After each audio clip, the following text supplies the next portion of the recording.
Pillaging Villagers, which was a medieval metal band started with my brother and I. It was very awful.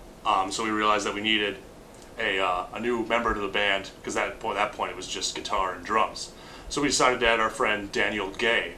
He played bass, and so we just decided, hey, let's start a whole new band. You can play bass, I'll play guitar and sing, and John will play drums. Well,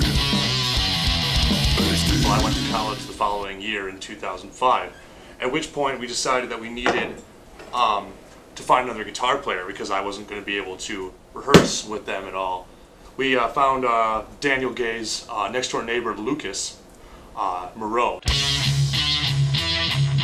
Eventually we got rid of him. He was doing a lot of drugs and missed practices a lot, and so it became very frustrating for us, and there was an argument which precipitated basically the end of the band, as far as Daniel Gay and Lucas Moreau knew it.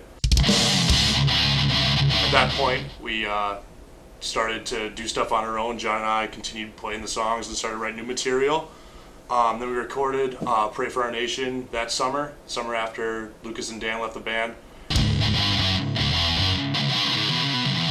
went to see Niall with Gage, and I knew him a little bit from before, and I pretty much he was the only guy I knew who played guitar, so I just called him up. I'm like, you know, he's just like, hey, I'm in a band and we need a guitarist, so do you want to play guitar? He said, yeah, sure, in a very manly voice. So I started playing with Gage for a while, and then we're like, well, we need a bassist, so I just put flyers up, and that's where Zach found our ad, and we have Zach and Gage, and I can play with them, but they don't have John. We have this drum CD that we can just play through our PA, and the rest of us play, and it works out really well. Gage and Zach are such phenomenal musicians anyway. They don't need to play with a drummer all the time in order to practice a song. It works out pretty well, and that way I don't have to scream in the woods and scare people. I want to be on Headbangers Ball and sit next to Jamie Jasta, and then say, why are you such a tool? Ever since I saw David Lee Roth wearing assless pants, I thought this is what I want to do with the rest of my life.